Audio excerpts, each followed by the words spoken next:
This is a relay project. Real Talk starts right now. Here's Ryan Jesperson.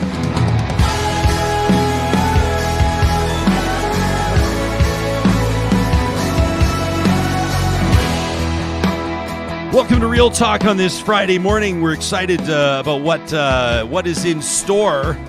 We got an improv roundtable coming up. Johnny Infamous. We've got just three huge personalities hanging out in the Real Talk green room right now. I'm excited for it. Yeah, we're going to get to that coming up in about 25 minutes time. But we lead off this morning with a good friend of the show. He's the publisher, can I say, the editor-in-chief. He's the founder of The Sprawl. You've probably checked it out at sprawlcalgary.com. He's far from making his Real Talk debut, but he's making his Real Talk debut in studio. He has traveled north to be with us. Jeremy Klaszus, it's great to see you, pal. Great to be here, Ryan. Thanks for having me. Hey, we've just promoted this interview from our official Real Talk Twitter account as All Eyes on Calgary. This has been the theme of our conversations this week, and of course, thousands, if not millions, of people's focus heading into a provincial election in May. Everybody's going to be paying very close attention to Calgary, including you with your independent journalism outfit, to be sure.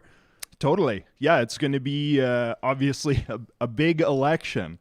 And Calgary's in an interesting place right now, I think. I think the city is trying to figure out what's next for itself. I mean, this is an ongoing thing. Cities are always trying to do this constantly. Who are we? What do we want to be?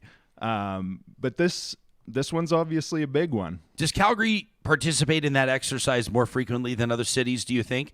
The identity exercise, the defining who Calgary is or what Calgary's all about. I'm a born and raised Calgary kid, so I feel like I get a sense of what the vibe is there. But it's also a city that has evolved a great deal over the past 20 or 30 years, right? Absolutely. And certainly markets itself in a number of different ways as well. It's the energy capital of Canada. Yep. And Calgary, of course, has always wanted to be included, I think, in the pillars, the population pillars of Canada: Vancouver, Montreal, Toronto, and Calgary. That's what Calgary. Calgary wants to be in the big four. We want it so badly. Exactly. Exactly. But that's not always been the case. It feels like Calgary fights for respect, or at least that's what it feels it needs to do. Yeah, and I mean, the city, it is changing in big ways. It's a lot more diverse than it used to be. Industry is changing. There's more tech. That's the big push now, right? We want to be a tech hub. We want to be kind of like, San Francisco type thing.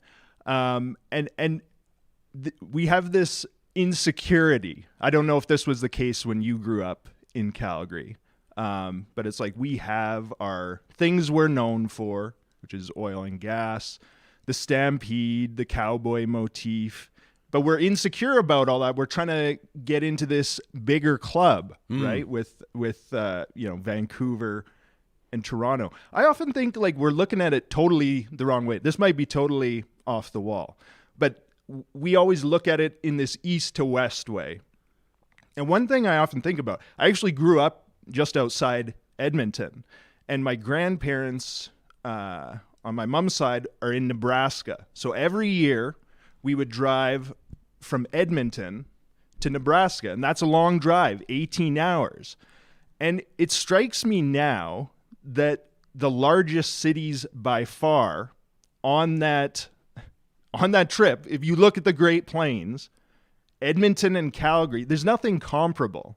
Like we got a lot going on, but we're blind to it, I think, in some ways, because we're comparing ourselves to Vancouver, we're comparing ourselves to Toronto. So I think, I don't know, go through Billings, Montana, and Pierre, South Dakota, and then you're like, oh, these cities have it going on. Yeah. Yeah. Yeah, I feel like the Calgary that I grew up in, so for context, like Ralph Klein was my mayor, right? And I have these childhood memories of Ralph Klein photographed by his former colleagues in the media, as he was, piloting this first C train down the track. He was a big advocate for it. A big advocate for public transportation. And then I remember his obviously pride and the entire city's pride being awarded the Winter Olympic bid, and I have very vivid memories of that 2-week period in the city. I'm just like taking us down my personal memory lane here, but it paints a picture. So I remember the lighting of the Olympic torch, and I remember the city feeling this immense sense of pride, and then that elevated, obviously, Calgary to a different level. There was a great deal of success, obviously, in oil and gas. There were prominent politicians that were coming out of the city of Calgary: Preston Manning, Stephen Harper. There were a lot of business leaders. If you think of the CEOs of many of the big businesses, Canada Safeway, Canadian Airlines. I'm thinking of Calgary had that happening, and then it sort of So I didn't sense that. And again, I was a child, so you have to remember, we're a teen. It was all very romantic. So it was all very romantic, and maybe I didn't perceive the. And I don't think that my fellow Calgarians would appreciate either of us using the word insecurity. But sometimes if the shoe fits, and it struck me. And Edmonton's the same, but we can get to that. Well, I disagree with you. So let's get into it, because I think that Edmonton and Winnipeg and Saskatoon have a similar psyche. Okay. And it strikes me that Edmonton and Winnipeg and Saskatoon almost are comfortable with being underestimated. They're almost comfortable. Like, Edmontonians don't necessarily care if Calgarians poke fun at them in so many ways as Calgarians care if Torontonians poke fun at them. Yeah. Do you know what I mean? And I don't know what there is behind that. And maybe I'm way off. Maybe it's a function of being a more working class city, more of a government. I don't know. It might Smaller. It might be. Oh, yeah. And so it's very interesting, and this exercise that I know that you will participate in or continue to participate in at sprawlcalgary.com, and what we'll do a lot of talking about, certainly between now and the next election, is how the two cities, this election will be a tale of two cities, and how differently I think Edmonton and Calgary will be treated by political leaders, how different campaigns will look like in the two different cities. I mean, you'd almost think that you're talking about population centers that are 1 million miles apart, as opposed to a 2.5-hour drive. Exactly. Yeah, and you mentioned the 80s. What was going on in Calgary at that time. I find it very interesting to think back on what was happening in terms of, there was the new arena that was built in I think it was 1983. Yeah. Then you have the Olympics. And basically, the Olympics kind of galvanized the city. There was a lot behind that, right? You had the volunteer effort. You had this civic pride. And people were kind of... It's not that there wasn't dissent about it. You had people who were like, this shouldn't happen or whatever. But there was kind of a consensus, or there was a galvanizing in the city. And when you look at Calgary now, I think that's something that we're missing. We don't kind of have that galvanized. It's very fragmented. Yeah. And so coming into the election, how will that go? I'm not sure, but you have it's not all uniform. It's very fragmented. So I don't know. My career kicked off in the city of Calgary, and it was a dream come true for me to see my bylines coming up in the Calgary Herald, which was the paper that I grew up reading, obviously, and to have a chance to work in that building with some of the great names at that time in Western Canadian journalism and commentary was a huge deal. I'm always curious, in your perspective, you're making a go of it independently in storytelling, and I want to talk about the Sprawl, and let's talk about your business model and your subscriber supported and all these types of things, and it's amazing to see you doing what you're doing. But I know that you have a fascination with the Herald in particular. I saw you soliciting just the other day on social media. You're looking for people that have artifacts from the old building. They've recently announced, obviously, that they're going to be leaving. The building's getting sold. Did it get sold? To U-Haul.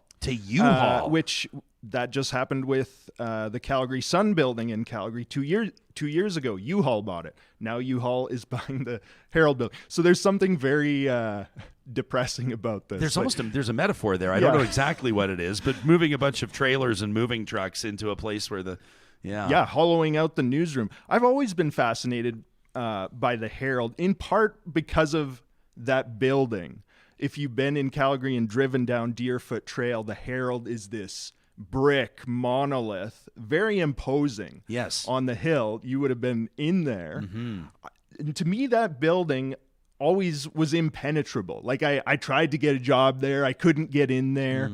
But you have a sense of the newspaper's institutional power looking at that building. Like, it's like, this is the Herald, and we're going to tell you what's news. And that's kind of how it operated in Calgary, which is, the Herald's a paper of record, and talk radio and CBC and the Calgary Sun and all these other outlets will kind of follow the Herald's lead. They might do a bit of their own thing, but like, it's the Herald that has the journalistic chops in town.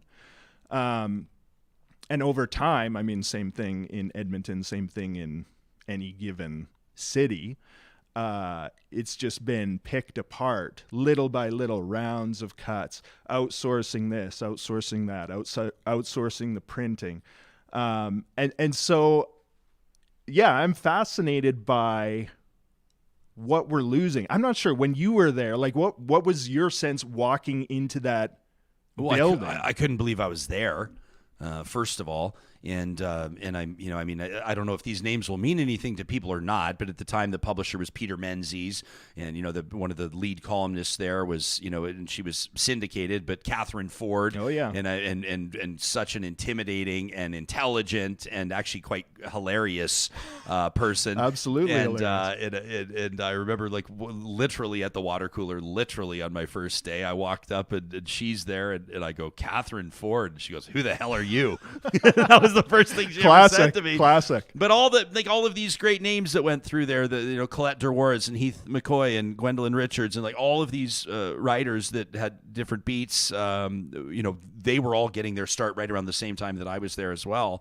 I remember walking into the building day after day, and just I couldn't believe it. I couldn't believe I had a media pass to go into this building. I couldn't believe I had the honor of working with these people. But for perspective, and for real talkers to give you a bit of an idea, we're talking about 1999. There were 2 computers in the entire newsroom that had internet access. Everybody else's computers were on networks for graphic design and to be able to connect with one another, but they were literally 2 kind of research computers that you wouldn't spend more than 5 or 10 minutes on, and because other journalists would need to use them. So we're talking old school. Yeah. And my time was interrupted there by a strike, and so that was kind of a wake-up call to me about sort of, some of the rockier angles and moments and elements of this industry. And I was a non-union position, and I wasn't going to cross the picket line, so that was it for me there. But what a start to the career. Oh yeah. But I always had such a, I always felt very proud to contribute to that paper, and it's been sad.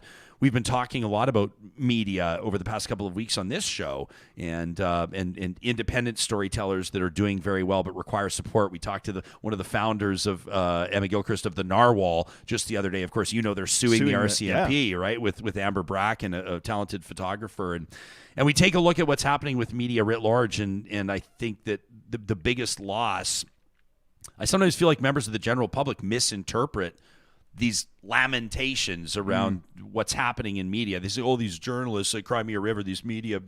It's like the people that will suffer. It's the population that will suffer. It's the stories that will not be told. It's the accountability for politicians and corporations and organizations and nonprofits that journalists have brought to the table for so long. What got you started on Sprawl Calgary? Like, you saw an opportunity, obviously, but this is a big leap of faith for you. This is your day job. You employ people. It's and what got me started was exactly what I was talking about, which is this hollowing out of local newsrooms and observing this and seeing, I was working as a freelance journalist at the time, and it's like, oh, I don't, such and such a publication doesn't exist anymore. Fast Forward Weekly, our all-weekly paper, the equivalent of C and View in Edmonton. Yeah. That folded in 2015. Metro ended its publication run.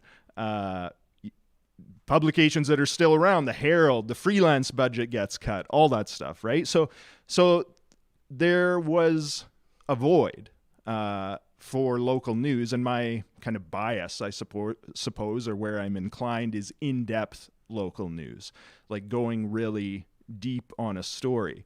And so I think, like, that stuff is popping up. The Sprawl is popping up. It's been around for over 5 years now, and I think it's good. But I do really think we are losing something significant when we look at our metro newspapers. And I'm obsessed with this story right now. We have a big podcast coming out tomorrow on the hollowing of the Calgary Herald. I talked to Catherine Ford Did and you? a bunch of at her kitchen table. She walked into the Herald newsroom in 1964. That's when she started, when it was downtown. She's amazing. She's amazing. And of course, at that time, it was it was like from the movies, right? Everyone's smoking. Man, people were smoking when I was there in the 90s. Oh, yeah. I'm not joking. Yeah, totally. But now, okay, and a lot of my career actually was kind of, like I said, I couldn't get a job at the Herald, so I worked at Fast Forward and stuff. So I was often involved in sniping at the Calgary Herald, critiquing the Calgary Herald. Oh, here's the stories you're missing. Oh, you're fawning over the the oil industry, like all this stuff. But what the Herald was doing, what the Journal was doing in Edmonton, they had people on all this stuff, school board meetings, City Hall, multiple people at City Hall, not just one person covering, a bunch of different stuff. They had people covering all these different beats, right? Yeah. In depth. And it's like that just quietly, one by one, gets thinned out. And when we don't have that, it worries me. Well, and it should worry everybody. Kimberly is chiming in on our live chat on YouTube. She says, Sprawl subscriber here. Oh, Kimberly nice. is checking in. She Thank says, you. and I love this observation. She says, if somebody was going to play Catherine Ford in a movie, it would be Kathleen Turner. I think that's an amazing option. Oh, totally. Do you worry, is it fair? I can't stand when people do this to Real Talk, and I'm about to do it to you. But people will say, depending who you talk to. This week, we've been painted as a right-wing show and a left-wing show, but a lot of times people will say the progressive podcast Real Talk, and I always kind of wince because I'm not sure I feel that way.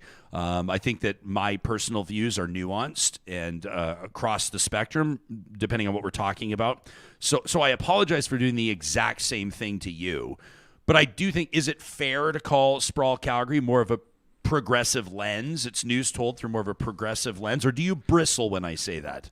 I don't bristle. I think you could loosely call it that.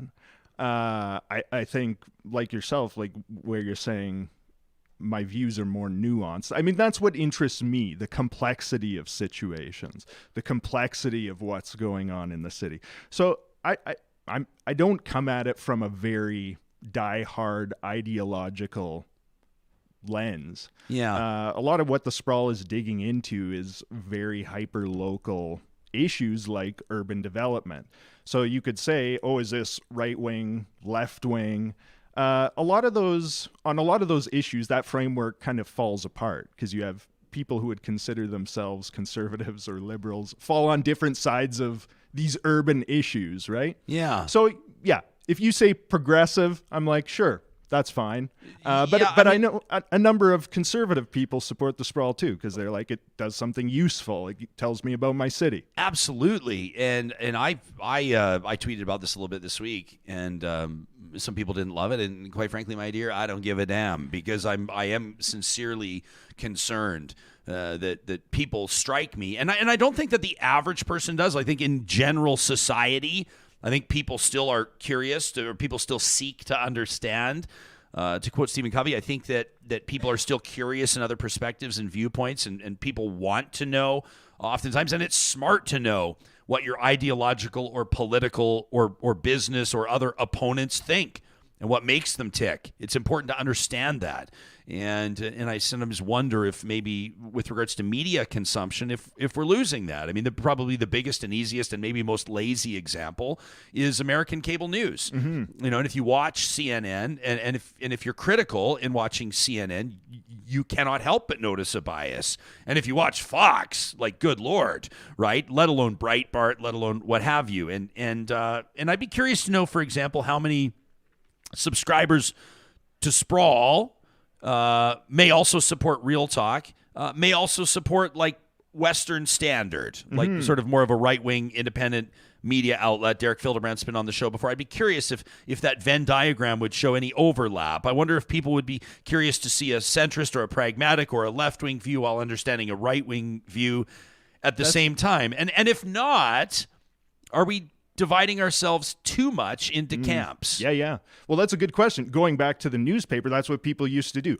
I'm going to get the Globe and Mail for a more kind of centrist, slightly left of center view on the world, and I'm going to get the National Post for a more conservative view on the world. And people would pride themselves on that. I get both newspapers because I'm a, well-rounded individual who can compute more than just like one ideological viewpoint.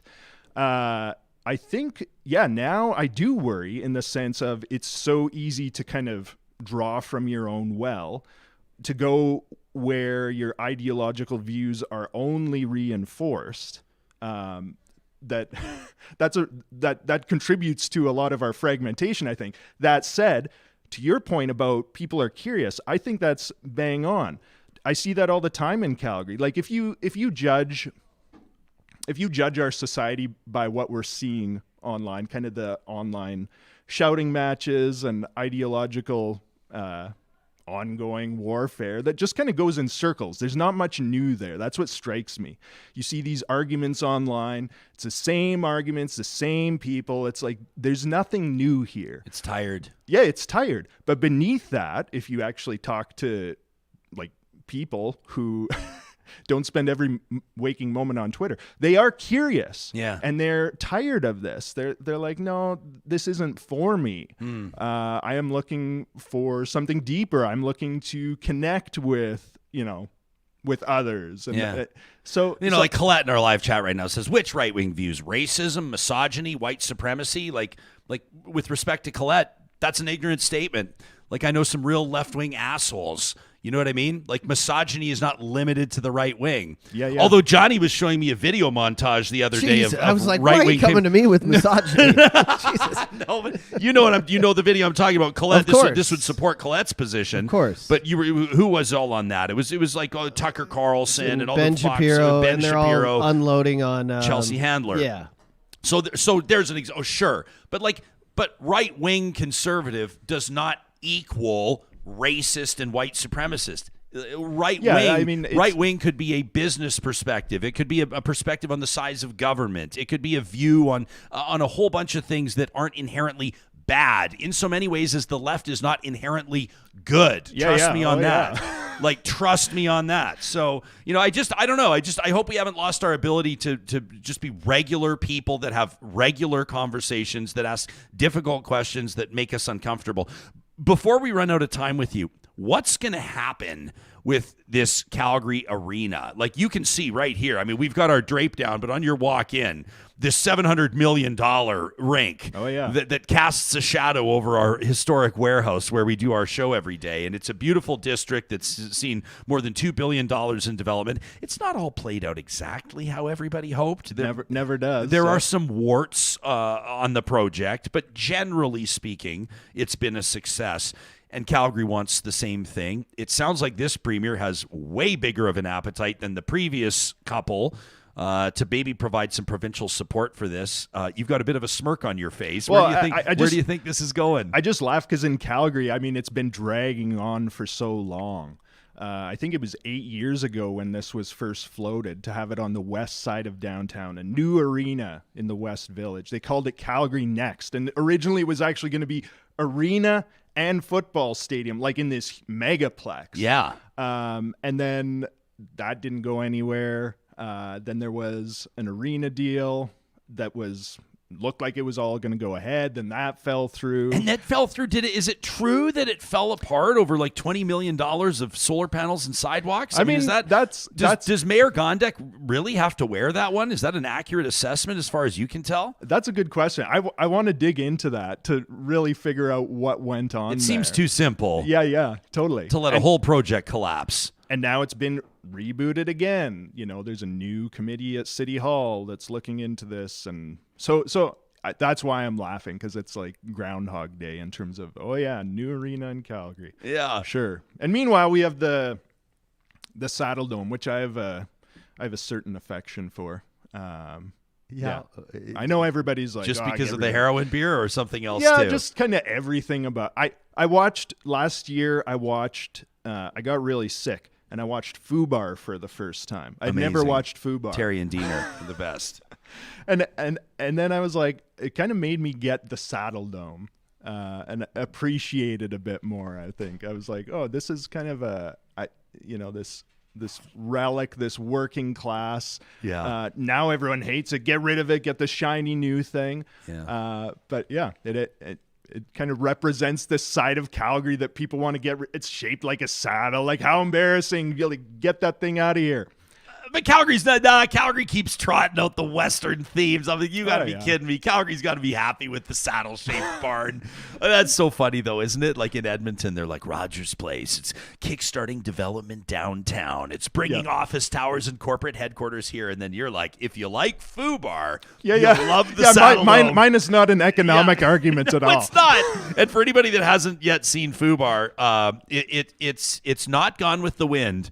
But if you want to push your cinematic experience up to 10 and turn down the suck, you have to check out FUBAR. Jeremy, it's so good to have you in here, man. You're doing just a really incredible job at the Sprawl, and I'm really excited for you.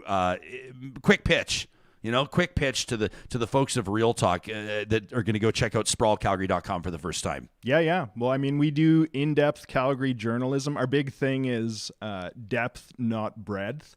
So we dig right into local stories. And another one of our values is curiosity over cynicism, to what we were talking about. So being curious, looking at issues from a place of curiosity. I think we need more of it. I think people are hungry for it. So curiosity over cynicism. I feel like that should be on a billboard. It should be. Do you have T-shirts? I have to remind myself of that too. I need to see that billboard all the time. Yeah, I do too. It's so good to see you, man. It would be impossible for me to have more respect for what you're doing. I'm a big fan, and we're proud to subscribe to it and to support Sprawl Calgary. I encourage our Real Talkers to do the same thing at sprawlcalgary.com. Quite frankly, Jeremy may not say it like this. I will. If you don't support publications like this and journalism outfits, then they die on the vine, and then so goes the storytelling in these communities, and it really does matter. And we can tell that you give a rip in a big way. It's good to see you, pal. Thanks for making time for us. Thanks for making the trip up to the Real Talk studio. Coming up in just a moment, we're going to get to our improv artists that are forming our Real Talk roundtable that's presented by our friends at Urban Timber. Have you checked out what Urban Timber's got going on right now? This is absolutely stunning. They make beautiful custom tables and furniture. I tell you about that all the time, but one of their staples over the past decade has been their reclaimed collection of stunning mantels and ceiling beams. They've got Canada's largest variety of authentic hand-hewn white oak timbers. These hand-hewn timbers are chiseled with an axe by hand-turning round old-growth logs into square beams for dwellings and barns more than 200 years ago. Reclaimed by the Amish communities, these timbers still carry amazing stories today. Want to let you know that Urban Timber's actually they're going to be closed to observe the Family Day long weekend. This is a family-owned business, but they're back at it next week, Tuesday through Saturday. You can go see them in person in their beautiful new showroom in West Edmonton from 10 in the morning till 4 o'clock in the afternoon. Or, of course, 24 hours a day, 7 days a week. You can check them out online at urbantimber.ca. In just a second, when we go to this wide-angle shot in studio, you're going to see this Urban Timber table if you've not yet seen it. Like, geez. Jeremy Klaszus walked in here this morning. He goes, "Who built this table?" I said, "Well, thanks for asking, pal." That was our friends at Urban Timber. If you're tuning in from Calgary, wanted to put Grand Dog Essentials quality raw food on your radar. This is what we feed our dogs. Can I give it a better endorsement than that? I mean, this is what we feed our four-legged family members. Why? Because we've seen the health benefit, and also, just to cut to the chase, it doesn't cost as much as you'd think to feed your dogs quality raw food. Right now, through the month of February, there's a great special on this Doggy Moggy blend. More than just fun to say. All the improv guys are going to sink their teeth into that one. It's a beef-chicken combo, the 40-pound box of raw pet food. This is what our lab, Monroe, is eating right now. It's on sale, 20% off the regular price if you use the discount code BC2023 at checkout. BC2023 to get 20% off the Doggy Moggy blend. You can learn more at granddog.ca. Check out their blog there. They've got some great information on really looking after the protein needs that your dog has and transitioning them from kibble to raw. They'll deliver to your door in Calgary, Edmonton, and of course, central Alberta as well. Now, for the humans in the family, Friesen Brothers has got you covered, and I wanted to remind you of a couple of things that are happening through the month of February. Number one, they're keeping their charcuterie boxes going through till February 20th, so you have all the way through this weekend to check out the sweet or savory charcuterie boxes. And then also circle your calendar. The Future of Alberta Food, proudly presented by Friesen Brothers. This is going on in conjunction with Nate, an exciting opportunity to check out the up-and-coming culinary talent in the province. Different teams competing, putting out 24 delicious dishes in a stand-up reception at Ernest's, the dining room at Nate. It goes at 6 o'clock on February 25th. A great opportunity to mix and mingle and maybe see what the next generation of culinary creators is working on. You can check out friesen.com/challenge right there. If you're a professional engineer in the country and you're looking for a new opportunity, quite frankly, your motivation's gone. It's zapped. You don't feel appreciated. You're sick and tired of the projects you're working on. Your brain is numb. Is this resonating with you? Check out apexautomation.ca today. They're always hiring. They say that with confidence. They're literally always hiring. Their team has tripled in the last 2 years. They're opening field offices in Canada and the U.S. to be closer to their clients and, quite frankly, to be more appealing to the best talented creators, engineers, fabricators, automators in the country. Check out what they're doing with autonomous vehicles online at apexautomation.ca. And if you are a professional engineer looking for a change of pace, take 5 minutes to check out Apex Automation. The next step in your professional career could start today with a visit to their website. And this studio, we're always proud to let you know, to remind you that this was constructed from start to finish by the team at Complete Care Restoration. We gave them a vision, and boy, did they ever deliver. But there were some things that they had to solve for us along the way. This building's 110 years old. It was not 100% waterproof, and there's a lot of electronics in here, right? It's not 100% soundproof. It's 110 years old. The soundproofing they did for us, the water mitigation that they did for us, watching their team work and problem solve gave us the confidence to recommend them to you. Anytime disaster strikes, I mean, they hope you never have to call them. But if you experience a fire, heaven forbid, a flood, you need to get rid of asbestos or mold, we recommend that you tell your insurance company you want to deal with Complete Care Restoration at CompleteCareRestoration.ca. Doggy Moggy Blend. The Doggy Moggy Blend. All right, ladies and gentlemen, every Friday you know that we bring great minds around this Real Talk Roundtable. This week we decided to do something different. Oh, that was just, I don't know what I'm doing. Yeah, dude, Donovan, I don't know if we have your mic. Do we have your mic? I want to make sure we do. There we go. There now you are. We've got Wow, your first two ads were about packing wood and delivering protein. Way to go. Come on now. You can't do, you did that. And they say that subtlety is a lost art. There you go. We're excited to welcome, ladies and gentlemen, I'm just going to get the introductions out of the way, and then I'm going to get out of the way myself. That's Donovan Workun. You know him, Atomic Improv here in town. Mark Meer, kind of a big deal as well, joining us around the Real Talk Roundtable. Hello, this is an excellent table, and this dog food is very tasty. Yes, you checked out the Doggy Moggy Blend on our charcuterie board Very nice. outside. Right next to the cappuccino machine, we went and had some Doggy Moggy. It was really good. And you know, the good thing about raw dog food is you never have to pick up dog waste because the ravens and crows and magpies will come and eat the droppings because there's enough protein left over. Man, the magpies can't get enough of it. That's right. So you never have to pick up dog poop. But they spread it around. They spread it around like confetti in the yard, which is I didn't think we'd be talking about dog shit in the first 30 seconds of our conversation. Well, we're doing an improv show. Let's talk about dog shit. You want to talk about dog shit? It's very on brand for us. It really is. And Chris Borger's like, are you going to introduce me at all? No, I'm I'm just dog shit. Well, it's great to have the three of you here. You've got a big thing coming up, March 1st through 4th at Grindstone Theater here in Edmonton. March Improv Madness, 4 days of the funniest improv comedy featuring world-renowned talents. Yeah, absolutely. Including the three of you. Guaranteed. Absolutely. Is this something that, do you have to work hard to recruit guys like this to join your improv troupe? Or Well, I got to lining up text. I got to text them. That's all. Everything. Yeah. I mean, well, you got to pick the best of the best, and so I know who's hot and who's great, and you know, I've worked with Mark for 20 years and Chris for like 6 or 7 or something. Yeah, and Donovan started at feeding his dog raw dog food, and eventually I just appeared in his yard and started tearing through it. I couldn't resist it. And Just the protein. I love the protein. Yeah, It was affordable. It It was delivered right to your door. Keto. Yeah, absolutely. Yeah. So we put through the Edmonton Arts Council. They were like, "Hey, we want you to put some shows on," and I'm like, "Yeah, absolutely, let's do that." So, we don't get to do very many public shows, right? Because we spend most of our time doing like corporate gigs or film and TV stuff, and so it's nice to get back and to do like some fun public improv shows. Yeah.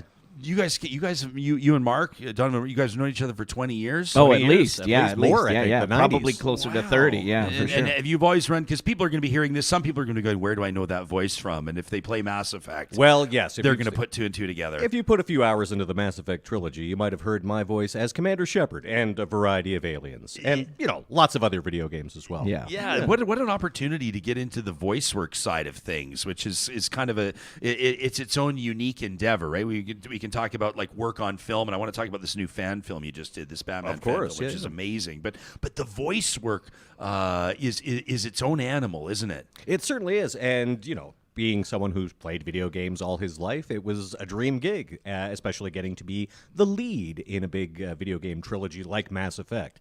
And because of that, I now get to go to science fiction conventions, and people want my autograph. So They pay money to take pictures with you. This is true. This is true. Does that ever get old? That never gets old. Yeah, how That's could fun. that get old? Come on. And I'm an all-around geek. So like when somebody shows up in an awesome Mass Effect costume that they made, I want my picture with them on my camera. So yeah, but I don't pay them. No. You have. Let's face facts. I have. I've dropped some money on photos. Yeah, no, that would be so very cool. The last time I talked to you, you were I was going to say making a name for yourself. You've already made the name for yourself, but you were having a lot of fun playing Alberta's premiere. Yes, I was cosplaying in as a sold out, multiple times sold out. I think almost 20,000 people saw production Jason of Kenny's Hot Boy Summer. Yeah. Were you devastated when he resigned and walked away? You were watching these bags of money disappear. Yeah, off well, your I front wasn't. porch? I wasn't until the next premiere hit, and then I instantly missed Jason Kenny. So, I long for the gentle days of Jason Kenny. Kenny. Yeah, it was a lot of fun. I loved it. It was great. It was a really great experience. But again, that was one of the things where kind of the improv philosophy in my life made me do it, right? Because I have to say yes. And so they were like, "Do you want to do this musical?" And I'm like, "I'm terrified, and I can't sing, and I'm not a dancer." Yes, let's do it. So. We've got a question here from Lauren on the live chat who wants to know if you're willing. 780-99. He's curious if you're willing to channel Robin Williams and portray a Danielle Smith inspired Mrs. Doubtfire. Oh yeah, I think we have to, right? Hello, that has to happen in there somewhere. Actually, I do a micro impression of Robin Williams. Are you ready? This is my micro impression. 100%. Ho ho hey hey. There. That's it. That was him. That's That a was him. micro impression. That's pretty good. Nailed it, right? That's pretty good. Who did you have someone like that you adored watching and growing up that had like a formative influence on you as a performer? Yeah, well, Saturday Night Live, of course, was fantastic, and SCTV was amazing when I was a kid. And I've been fortunate enough, both Mark and I, to know Joe Flaherty now. He'd consider him a friend. Is that right? Yeah, absolutely. And I've worked with Dave Thomas a few times, so. That's like kind of a highlight of my life is, growing up watching SCTV shot right here in Edmonton. And now, being Facebook friends with Joe Flaherty. Like, it doesn't get any better than that. Yeah, we've got to perform with Joe as Count Floyd, Yeah. which is just gosh. That's the pinnacle for a old comedy nerd like me. Oh, God. Yeah, I remember him doing the Count Floyd bit, and I'm like, okay, I got to get a picture of right? So it was so good. Yeah. Chris, how did you connect with these two? What's your backstory? You and I are sort of like connecting really for the first time on the show. Yeah. Here, sexually. It's true. I can It's see true. it. We'll see what happens. Yeah, the eye contact is intense. I had a background. I worked with a group called Marvin Berry, so we're a sketch comedy troupe in town. We've made some comedy videos for CBC before and toured around the circuit of comedy festivals around North America. And then Donovan, I don't know how we started. I don't know how you found out about me. Yeah, that's a good question. Yeah, Rapid I think I got a Fire? text one day through Rapid Fire. Yeah, working through Rapid Fire Theater, and Donovan was looking for someone to come in, and we hit it some off. gigs, yeah. Did some gigs and started doing those, and then I worked for the Oil Kings for a while too, doing game day hosting, kind of running all their contests. Oh, yeah. and announcing the T-shirt tosses and doing those there you weird go. things. Yeah, There you go. it was weird. They're always trying to spice things up and make it exciting. In between whistles and stuff like that, and remember one time there was an idea to get a bunch of mascots in for the Fan Appreciation Day.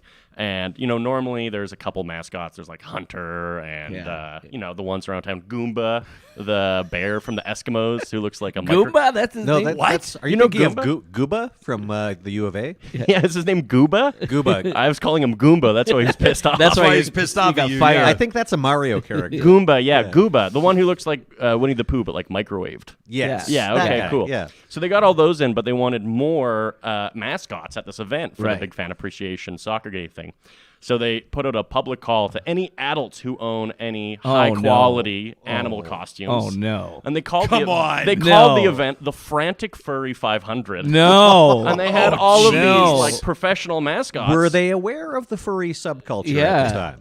I don't No. think they were. Otherwise, No. it was for the Kids' Day thing, and there was all these kids. I had to do commentary for it and be like, all right, we got Gooba instead of Goomba, or like Patches, and then we have a sexy dog, and another sexy dog, and a third sexy dog. And they're off in the corner. What the hell's going on? And a sexy dog nurse. Yeah. Oh my God. Isn't that And an now it's interesting time for the mascot? big T-shirt toss-off. Oh, God, they're tossing off their T-shirts.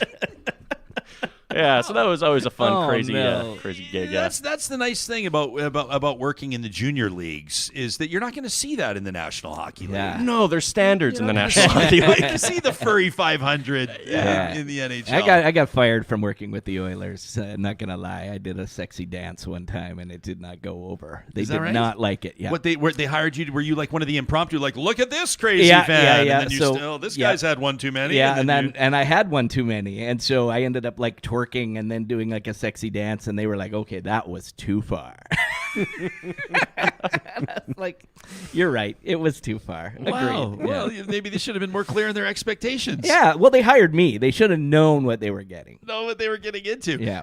Can I ask a really dumb question? Yeah. I'm really good at those. Yeah. Is Marvin Berry, like, I'm aware it's a real person, but is it a Back to the Future reference or no? 100%. Yeah, it's a reference to. In one of the first sketches we wrote, it was all about the ability to time travel, but the corporate office owns a time travel machine, and they only time travel to fix very minor, mistakes that, for like accounting and stuff like that. So when the time travel machine went, we made a bunch of Chuck Berry, Marvin Berry references, and then that stuck. And then, so now we're Marvin Berry, but there's 5 of us in the group. So we travel to a festival, and they'll be like, great, here's the hotel room for Marv, here's the hotel room for Barry. And we're like, fuck. So then what? Yeah. So that's stack happened a few 'em. times. The other 3 stay in the U-Haul. Yeah, we all sleep on the floor, make a pillow for it. And, Yeah. How do you prepare for? So this is March 1st through 4th. Yeah. At the Grindstone, people can get Yeah. their tickets, and we'll do the official plug. Yeah. We'll sort of like subtly slide Sure, them in. yeah. Talk about grindstonetheater.ca, and Yeah. people can do that kind of Yeah. stuff. But it's fascinating, like welcoming the 3 of you to Real Talk. I won't say I panic because I don't really panic. But you guys come in and I say, so what's our plan for the roundtable? And Yeah. you're like, I don't know. Yeah, I don't know. Whatever. Whatever. Yeah, Well, yeah. I think- Shit, we'll make things up. yeah, make things up, make people laugh. How do you prepare, or can you prepare for a 4-day run that's going to sell out? Featuring, I mean, you're promising people a great time. Is there, like, with improv? Am I asking the chef to explain the recipe? Like, is it kind of an elementary thing that I'm doing here? No. I mean, yes and no. How do we prepare? Well, we're used to doing it, so that's the thing. And But do you have a plan going in? Or you know what? No? No, not yet. No idea what's going to happen yet. So we'll figure it out. That's whatever. why we improvise. Yeah, we're too 'cause lazy to write it down. We're terrible at planning. What were you like as students? I was actually a fairly good Yeah, student. I would but think Mark was really I think it's good. just because I have a good memory. So Yeah. it was just regurgitation, really, at that point. But I don't know, Donovan. Were you a dedicated student, or were you a slacker? I Were was you a slacker. I was the Yeah. class clown. But I have an incredible memory. I can retain a lot of stuff. You can name any small town in Alberta that we've done a gig at, and I'll Mundare. Yeah, well, the sausage. Come on, and the Esso across the street has a fantastic bakery. Morinville. Oh, Morinville. Well, you got to go to the zoo, right? The bar there. A bit of scone glass is a. There's fine, a bar at the zoo? Well, it's called the zoo. They actually it's shut sorry. down now. It's shut down. now. Sorry. Yeah. So, yeah, I mean, I just remember a lot of stuff. Flair?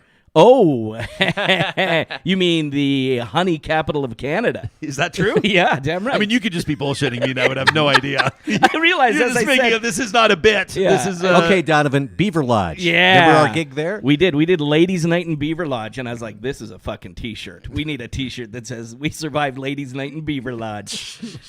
Your grandparents are from Beaver Lodge, Chris. Yeah, There my we whole go. family emigrated there. Yeah. So we know From it all. where? From where? Yeah. Falaire. Yeah, from the honey to the beaver. Yeah. Oh, boy. Yeah.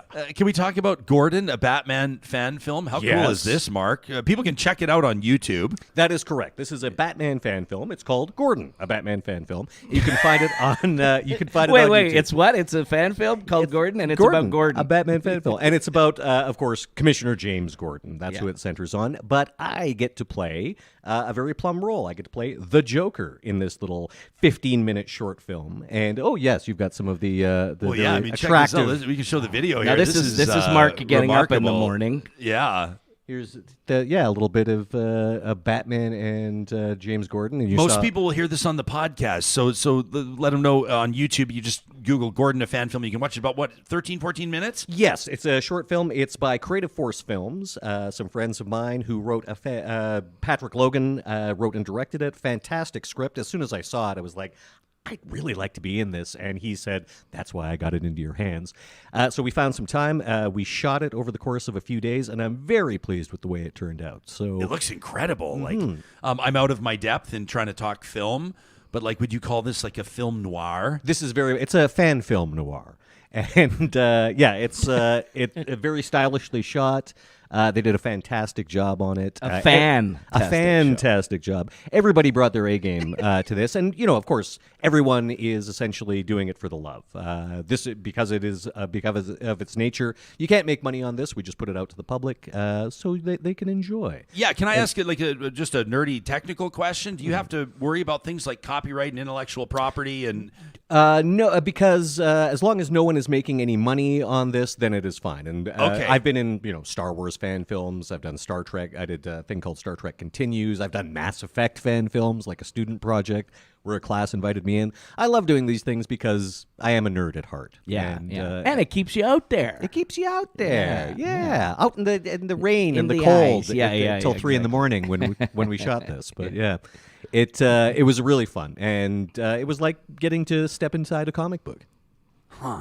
Someone here says, I've seen the Marvin Berry videos. This is Justin. He says there was a great one that went viral Yeah, a it couple was years huge, back. huge, Which one is there like one right now that comes to the top of your mind? Was there one video of yours that just went bonkers? Probably Keeping Up with the Albertans is one that we wrote that was based. It's like Keeping Up with the Kardashians, but a spoof where every member of the family is a different city. So I play Edmonton. My wife Calgary and I are divorcing, arguing over the custody of our son Red Deer.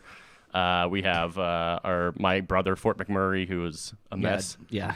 And out of work. So So do you? We're showing a little bit of it on YouTube right now. So I know that you were hanging out in our green room while I'm talking to Jeremy Klaszus from Sprawl, and we were talking about the differences between Calgary and Edmonton when they are personalities in a relationship arguing in the kitchen. How do Calgary and Edmonton most differ? Oh, man. Calgary is way more professional feeling in their own mind. And Edmonton, it's a little bit more like the protagonist. Everyone's cheering for Edmonton. Kind of relatable. The underdog, down on his luck. Calgary is played by actress Nikki Halowski, who is just like a very beautiful person who's very well put together and professional and intense and has higher expectations for Edmonton. And, it was really fun. But you trying to come got up the with things. River Valley. Yeah. It's great. I remember people talking about Edmonton's brand exercises back in the day, and they would say, like, every city has a river valley. Yeah. Stop But not talking this big. But not this big. We got a real River Valley. It's true. Yeah. That is true.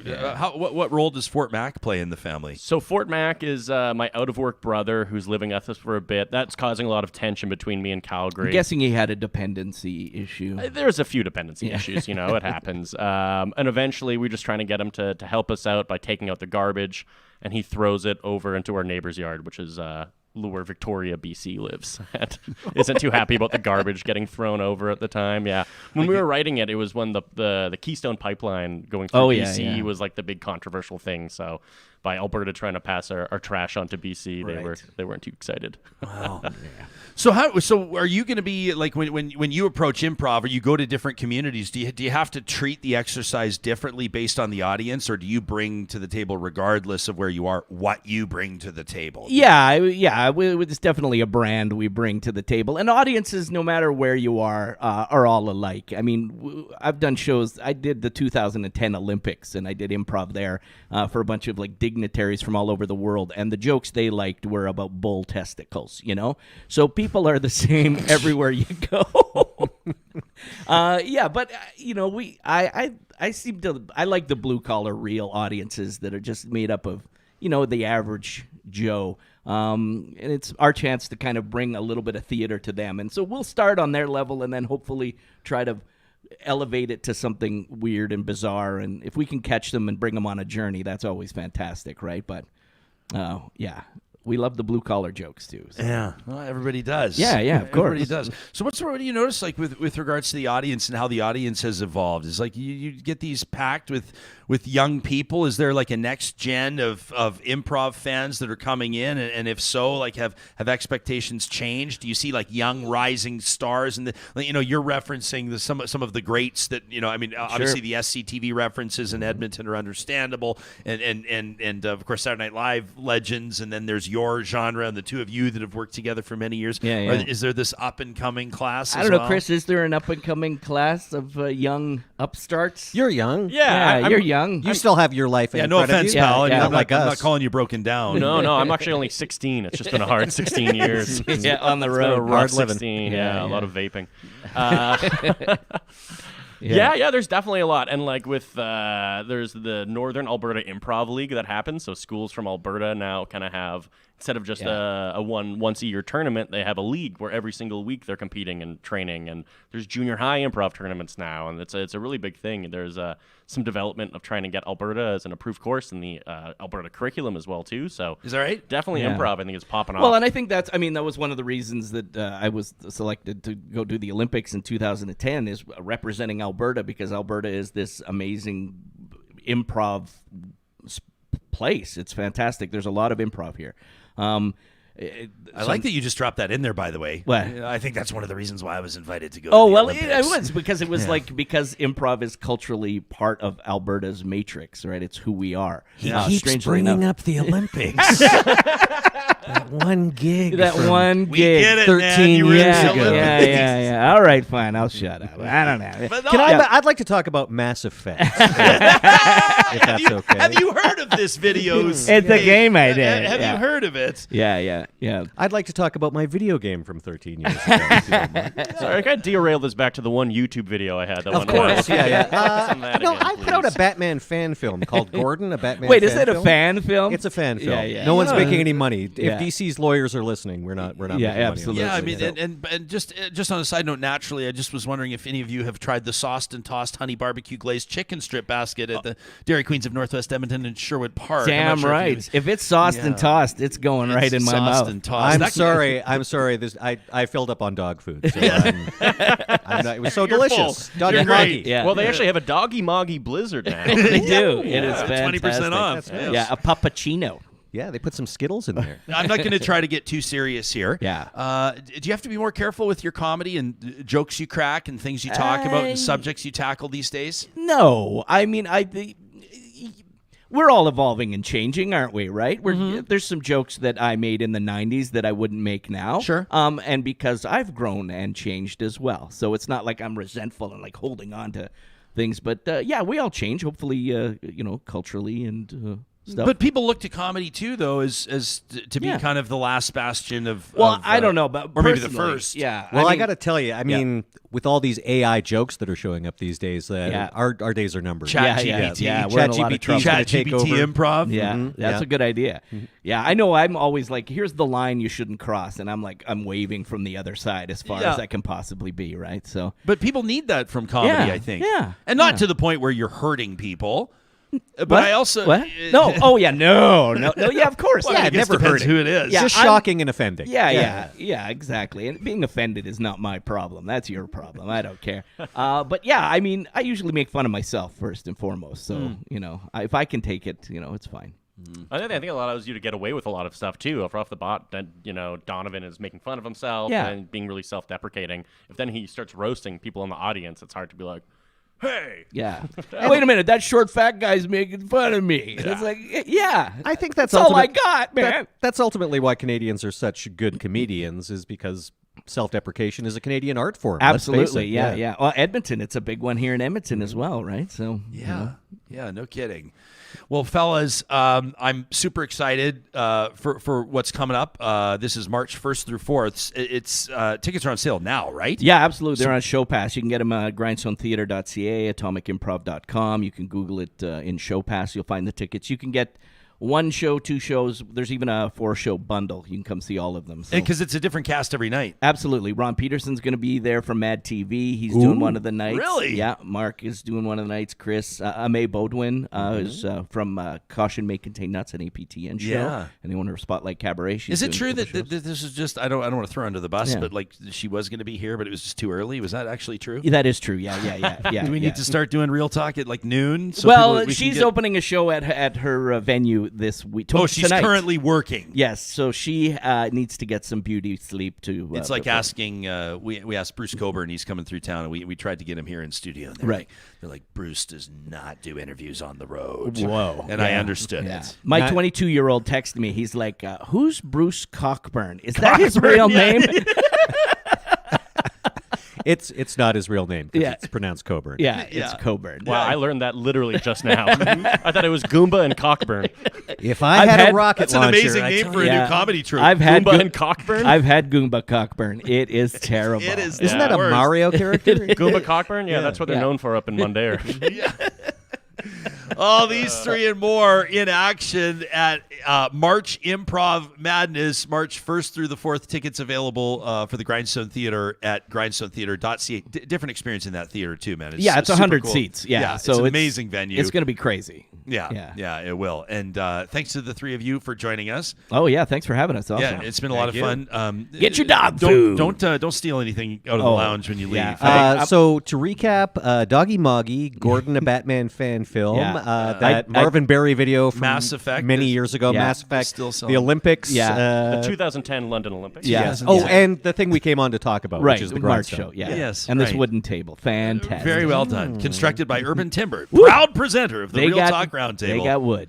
Featuring Mark Meer, Donovan Workun, and Chris Borger. By the way, the Cheeseburger, one of the greatest Instagram handles I've seen Thank you very Yeah, in my much. entire fantastic. life. Thank in you. my entire life. Now watch this.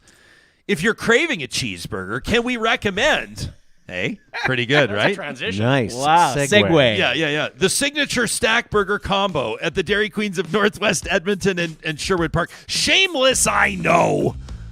But hey, without the support of the Dairy Queens in Palisades, Nemeo, Newcastle, Westmount, and Baseline Road, we wouldn't be doing this show. My friends, if you have not checked out a Dairy Queen signature stack burger, the best thing I can tell you, the most accurate thing I can tell you about the Dairy Queen burgers is you won't find a burger that most resembles how they advertise them online than you will the signature stack burgers. You've seen my dashboard shots before. If you follow me on Instagram or Twitter at Ryan Jesperson, I'm always tweeting photos of my Dairy Queen burgers. They're phenomenal. And then, of course, if you're feeling chicken strips, again, as I mentioned earlier, all in good fun, but to be deadly serious, the best chicken strips in the game are the 100% seasoned all tenderloin chicken strips at the Dairy Queens of Northwest Edmonton and Sherwood Park. If you're looking to save a bit of money, and who's not, you know, you got to pay for internet, electricity, and natural gas. That's a given, right? So why not take your business to Park Power? They're amazing partners of Real Talk, powering our Real Talk RJ hashtag. And right now, as a thank you to Real Talkers, they're knocking up to $150 off your first bill. When you bring your business over to Park Power, use the promo code RealTalk23. That's RealTalk23 for every service you go with, right? Electricity, natural gas, and internet. With that promo code, they're going to knock off $50. So you bundle all three together with RealTalk23 at parkpower.ca. You're going to see $150 slashed off your first bill. And don't forget, 10% of their proceeds, their profits, go back to nonprofits in their community. It's one of the reasons we're so proud to do business with Park Power. Park Power is doing business with Kubi Energy. It's peas in a pod, these two. Kubi is providing solar energy solutions to power your life. You can check out what they're doing with residential and commercial solar power systems online at kubienergy.ca. You can learn more about energy storage, state-of-the-art lithium-ion technology, the Tesla Powerwall that everybody's talking about. If you're looking to invest in an EV, right, an electric vehicle, Kubi should be your first call. Now, what do they have to do with Park Power? Well, when your Kubi system's giving you more juice than you need in the summer months, they're going to set you up so you're getting a rebate that's bigger than where you'll get anywhere else. But it all starts with a free quote. So your design can happen now. The installation can start in the spring, all carried out by the talented team at Kubi Renewable Energy. Also, a big shout out to our friends at Eden Landscaping. They're bringing outdoor spaces to life and have been doing so for 2 decades. I was talking to Mike, I told you. He's the owner-operator of Eden. And I said, Mike, what sets your business apart? He says, we have yet in 20 years to come across a construction challenge we have not been able to solve. They are problem solvers. So whether you've got a drainage issue in your yard, maybe it's more of a design-related issue. Maybe it's an aesthetic that you're just trying to figure out. Work with Eden Landscaping and learn more about how, yeah, sure, they're not designing your yard for a magazine, but they're designing it for you. Their philosophy around thoughtful, flowing visions, coherent artistic directions that not only stand up over time, so your investment is well worth it, but also lends itself to enjoyment and function as that landscape matures, right? The plants fill in, the trees grow, and year after year, you're reminded of the value of your investment with Eden Landscaping. You can find them online at landscapeedmonton.ca. Before we get to Trash Talk, one final reminder this week that we're close to selling out of our Real Talk Cask No. 2 bourbon at Whiskey Drop. Now, of course, if you live in the city of Edmonton like we do, you can go visit them on 149th Street. They've got a great shop in there. Be prepared to get carried away. That's what happens to me every time I go visit. Go to their website, whiskeydrop.ca, and type Real Talk into the search. That's where you'll find our Broken Barrel Maple Bourbon. If you live outside of Edmonton, they'll ship it to you. No problem. We're already hearing from Real Talkers that have had their bottles arrive in BC, Alberta, Saskatchewan. We wish you a wonderful weekend with Maple Old Fashions made with our Single Barrel Select Real Talk Cask No. 2 Maple Bourbon from Broken Barrel in partnership with PWS Imports. Every Friday, we get to wrap up our week. Johnny and I both kind of like shuffle in our chairs and get ready to rock. We buckle up for a tradition that gives you the microphone. We dig into our inbox, all of these real emails to talk@ryanjesperson.com. It's a tradition that by now you know we call Trash Talk! All right, on behalf of Local Environmental Services, this one from Nellie, who says, I understand that the current political landscape in Alberta has so many very important issues that need to be discussed at length. I feel like we're living, quite frankly, in a massive political shitstorm. But as a teacher and a parent of 4 young kids, public education is still at the top of my list of concerns relating to this upcoming election. I'm wondering, Ryan, if we can maybe touch on this. Please ensure that you're using your platform to keep education as a major election issue. I've been participating in roundtable discussions about curriculum. I've been speaking to school board trustees about class sizes. I've written the Minister of Education multiple times, and quite frankly, it feels hopeless. People don't seem to care, and people won't care unless their own child falls behind or completely falls through the cracks. I'm so very tired of hearing it all fall on the backs of teachers. The Alberta Teachers Association completed a survey of teachers in the province, class sizes, complexities, and the results are dismal. It's not surprising, but it's hard to swallow as both a parent and a teacher. Public education is in a crisis state. Still, I'm unsure what to call it, but teachers and students, they need our help. That from Nellie, who's sounding the alarm. And how about this one from Martin, who says, hey, just another day of something in Alberta making embarrassing international news, this time from the motherboard. May we add the conspiracy around 15-minute cities to this illustrious list, with appearances from everybody's favorite luminaries, Brett W. Wilson and Theron Fleury. Personally, I can't wait, says Marty, until all these people against these so-called 15-minute cities, also known as neighborhoods, find out about places like Ponoka and Vegreville and Stony Plain and Grand Prairie and Olds. The horror they will experience when they find out that 15-minute communities exist all over rural Alberta. They're everywhere. They're surrounded. There is no safe place left for them to go. Who knew people could be so outraged over a conference, the World Economic Forum? Anybody that's been to a conference can tell you how boring they can be. Meantime, a person falling fast into conspiracy theories, and who conspiracy theorists gravitate to more and more, anybody who still trusts the media apparently is some sort of a fool. Elon Musk recently gave a talk at something called the World Government Summit. If ever there was a big flashing neon sign of a name for these conspiracy theorists to grab onto, it would be World Government Summit. But I'm sure for many, that one's maybe not bad because Elon's there. For others, hosted by the Saudis, not that other religious group, so it's got to be good. Everything, says Marty, is both hilarious and terrible at the same time.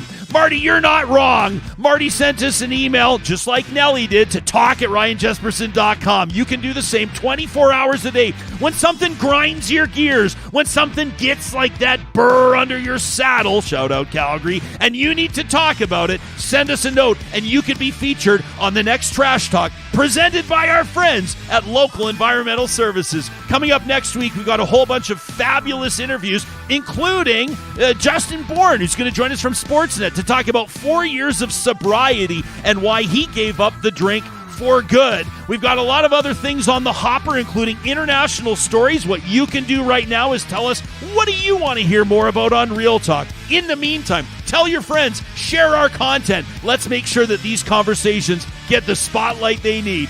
Thanks for making time for us. We're off Monday. It's Family Day. We'll see you bright and early, live Tuesday, right here from the Real Talk studio.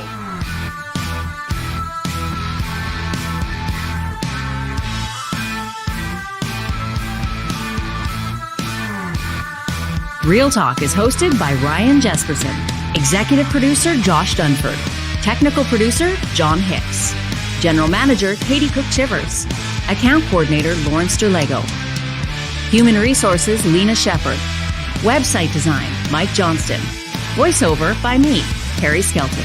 Real Talk's editorial board is Supriya Dwivedi, Ahmed Ali, Brandy Morin, Ann Castleman, Corey Hogan, Harmon Candola, Catherine O'Neill, and Chris Henderson. Member Emerita, Julie Rohr. Real Talk is recorded in Edmonton, Alberta on Treaty 6 territory, the traditional and ancestral territory of the Cree, Dene, Blackfoot, Saulteaux, and Nakota Sioux, home to the Métis settlements and the Métis Nation of Alberta. Real Talk is a relay project. For more, check out ryanjesperson.com.